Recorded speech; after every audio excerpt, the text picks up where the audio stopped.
Chara Jane, si SWAT Director ng Mali. Ano po yung pinaka-significant po itong World Day on Child Labor Celebration? Una yung awareness. Malaman ng mga bawat isa sa atin na meron pala talagang nag-exist na problema.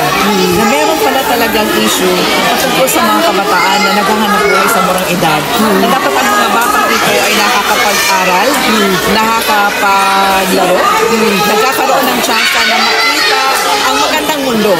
Hindi yung purong problema at hindi yung paghahanap buhay sa murang edad. Kasi hindi nila yung trabaho. I mean, kung ang mga magulang ay masaya na nagkaroon sila ng mga anak, siguraduhin natin na hindi tayo magkakaroon ng problema. Na kaya tayo nagkaroon ng problema dahil yung mga bata ay sila ay hindi na nakapag-aral, hindi na sila pumapasok sa eskwelahan kasi sila nang naghahanap buhay. Hindi po nila responsibilidad yun. Tayo na magulang na nagpapaaral sa kanila. Dapat nagbibigay ng sustento, nagbibigay ng pagkain at ang kanila mga pangangailangan. Ma'am Sarah Jane, nagkaroon po ng literary contest kanina. Ano po yung beneficio nito sa mga kabataan natin, lalo na sa elementary dito? Alam niyo yung poster making, matagal na namin ginagawa yan. Sa team meron kaming mga trainings, orientations, on child labor. Ginagawa namin yan. At hindi lang mga kabataan ang pinapagawin namin. Pati mismo yung mga nagtatrabaho sa mga opisina, sa mga munisipyo, pinapagawa namin ng gano'n. Kasi para ma-practice mo ba na ito yung problema, ito yung dapat na solusyon, ito yung dapat na ginagawa mo, at ito yung parte, ito yung gusto kong gawin para maging bahagi ng pagbabago sa ating society. So, final question po, ano po yung recommendation natin sa mga patuloy na street child, Sana pumayag na sila na bumalik sa kanilang mga tahanan. Na sana hindi na sila magkakaroon ng chance na bumalik sa lansangan. Na magkaroon sila ng magandang bahay, maayos na pamumuhay, at saka magkaroon sila ng development sa kanilang paglaki. Kaya maraming salamat, Ma'am Sarah Jane, si SWAT.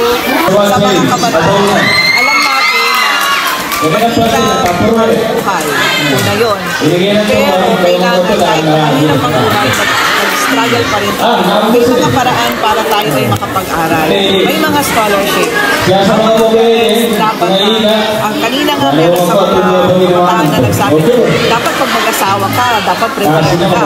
So hinihikayat natin yung mga parents na kung nasa stage na sila ng gano'n, ng pag-asawa, dapat ready sila. Kung may mga anak naman sila, ay dapat na marunong sila para sa karapatan at kalayahan ng mga bata. At hindi nila gagawin excuse ng mga bata o anak nila mismo para sa kanila.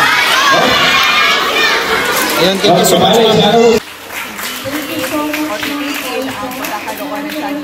Pigilan natin yung pagdami pa nila. Kasi parang ang nangyayari ay nagkakahawaan sila. Parang na-influence na yung mga kasigilan nila na magbenta ng ano-ano, which is not supposed to happen. Sa atin ay kailangan ma-end natin ito para makabalik sa school yung mga kabataan na hindi pa sila bumabalik at nasa labas pa lang. O kaya yung mga bata na nagkakating classes or lumiliban sa school, kailangan ay magpapagpapagpapag Based sa statistics na nalag. Sa muli, ang hawak lang namin ay yung mga na-provide namin. So, more or less 20 na child laborers pero lahat ng mga yun, siguro, malakas pa rin yung ating kampanya ay unti-unti bumababa. So, 2022 kami nag-start. Tingin naman namin na medyo bumababa na yung bilang nila. Ano po yung mga trabaho na nalalasang pinapasok ng mga kabataan dito mismo sa lugar nito? Nagsisikat sila. Tapos, naglalabor sila na hindi nila dapat ginagawa yun. Kasi mabigat na yung para sa edad nila. Kasi ang edad po ng bata, kailangan hindi ka tatapak ng 18. So, if you're below 18, hindi ka pwedeng magtatrabaho ng mga risky, ng mga hazardous.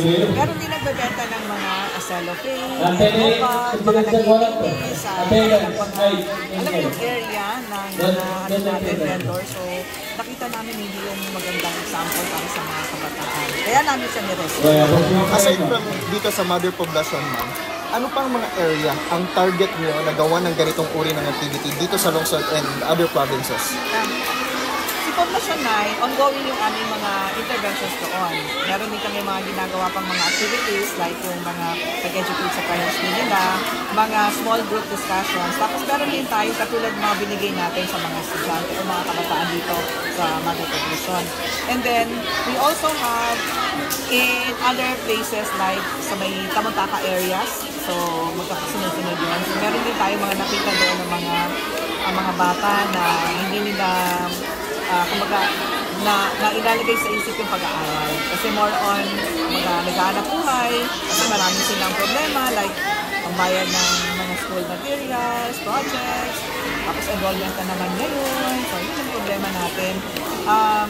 We realize that there is poverty, pero hindi natin ginagawang excuse yun para ang mga kabataan hindi makapasok sa school. Okay.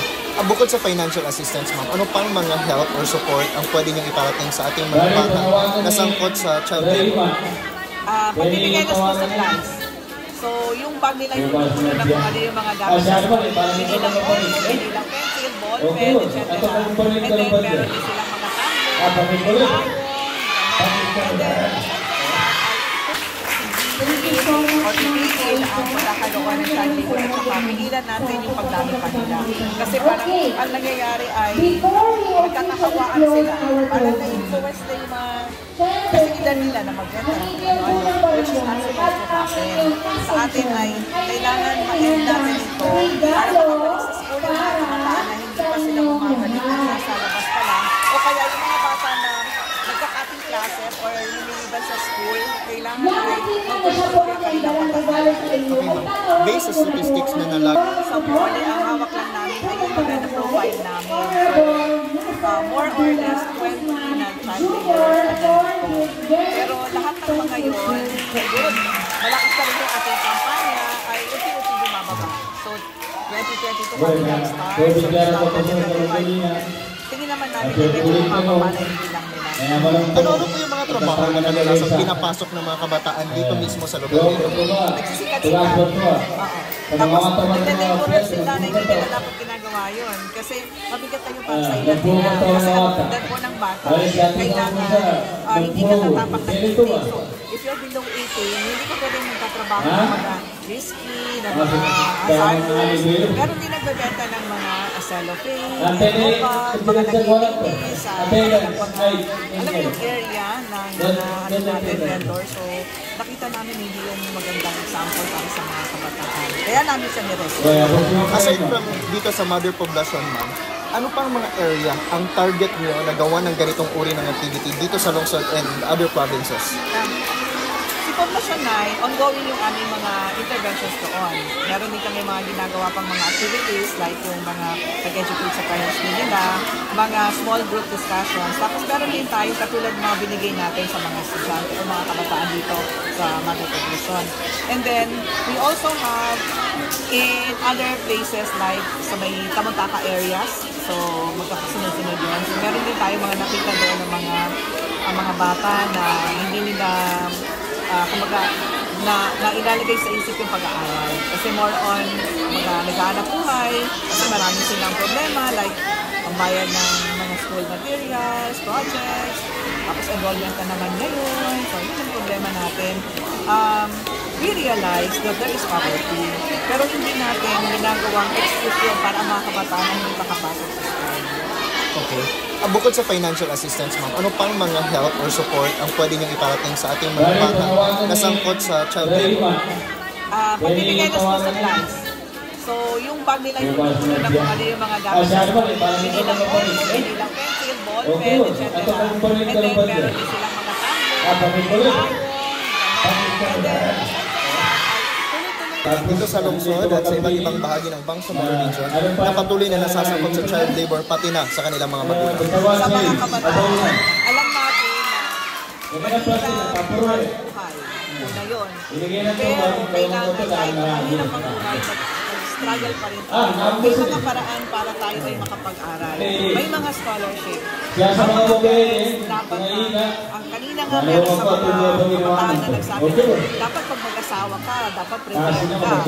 So, hinihikayat natin yung mga parents na kung nasa stage na sila ng gano'n, ng pag-asawa, dapat pwede sila. Kung may mga anak naman sila, ay dapat na marunong sila para sa karapatan at kalayaan ng mga bata. At hindi nila gagawin excuse ng mga bata o anak nila mismo para sa kanila. Ayun, thank you so much, ma'am. So yan po yung buong panayam sa Ministry of Labor and Employment, Director Ms. Sarah Jane S. Sinswat, MPA. Ito ay kaugnay sa World Day Against Child Labor Celebration. Ito ay isinagawa sa Mother Barangay Poblacion, Cotabato City, particularly sa Marquez Elementary School. And kasama po natin ang ibang mga reporters ngayong araw, June 4, 2025. This is Tay Abdul Karim, Basta Radio. Ite mo na yan. So, narinig po natin ang kanilang sigaw and child labor.